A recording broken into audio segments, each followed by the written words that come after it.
Hey guys, my name is Gracie and My name is Jamie. today we're going to tell you about Bubba Smith. Bubba Smith, he was born on February 28th, 1945, and he's from Orange, Texas.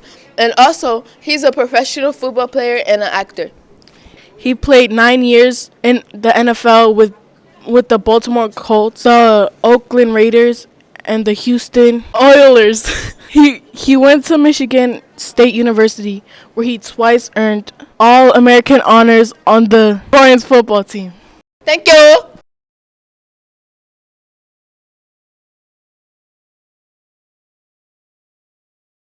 All right, welcome back to Cool Classics. Today we got another good one here. Bubba Smith, aka Hightower, aka Kill Bubba Kill.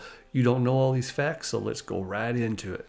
He was born Charles Aaron Smith, February 28th, 1945, in Orange, Texas. His father, Willie Ray Smith Sr., was a football coach who earned 235 victories at 3 high schools in the Beaumont, Texas area. His father actually coached his high school football team. Now, when he decided to go to college, he wanted to go to the University of Texas, and their coach, Darrell Royal, really wanted him and tried everything he could to get him an athletic scholarship. Unfortunately, during the time of 1965, they were still racially segregated in Texas. They didn't get that off the books and integrated until 1970.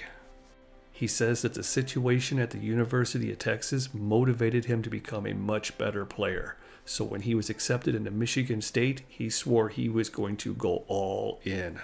And boy, did he. He became an All-American in both 1965 and 1966.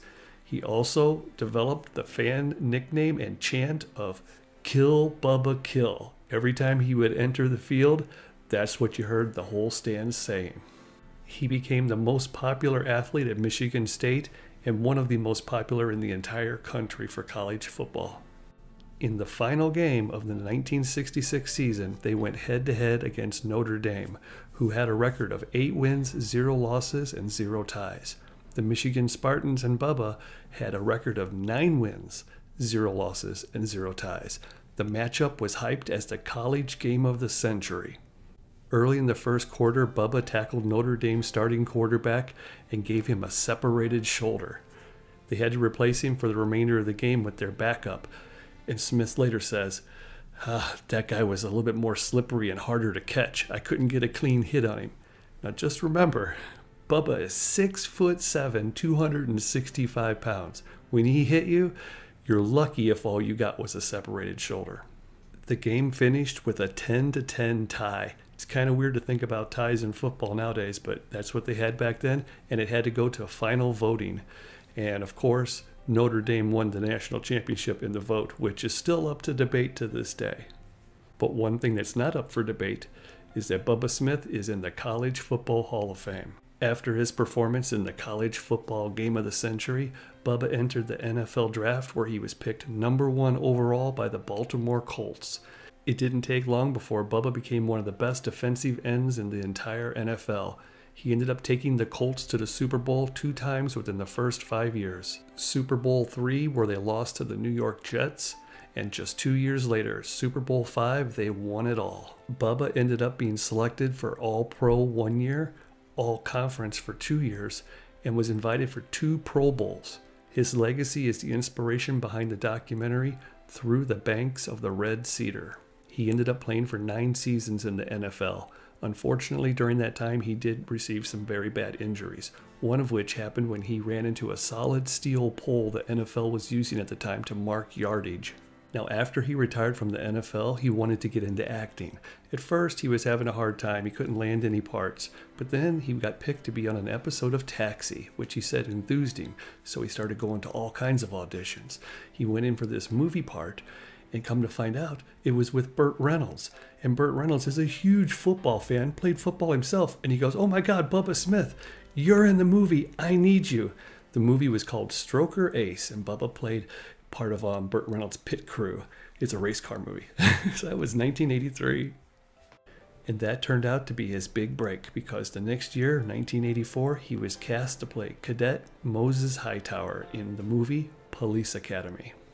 And man, did he do good. Actually, that's probably where most of you that are watching this video know him from. He played in Police Academy 1, he played in Police Academy 2, 3, 4, 5, and 6. That's right, he was in them all. 1989 was the final one.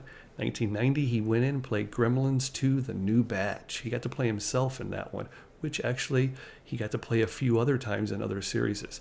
He played on Married with Children a couple times, and he got to play himself. He also played Spare Tire Dixon. You got to remember, Al Bundy on Married with Children was always having flashbacks of his glory days of playing football. So there was always a lot of football stuff going on there. And who else are you going to call but Bubba Smith?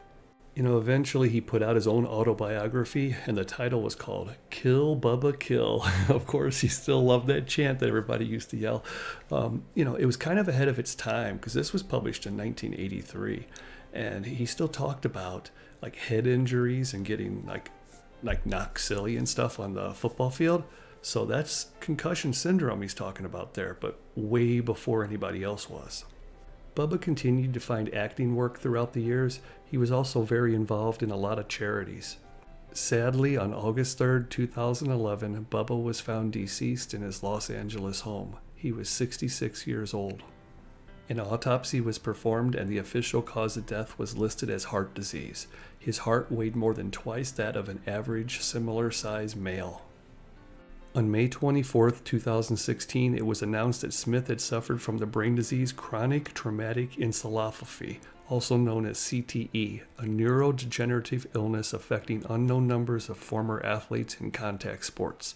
The findings were confirmed by the researchers affiliated with the Department of Veterans Affairs, Boston University, and the Concussion Legacy Foundation, and released with the permission of the executor of Smith's estate.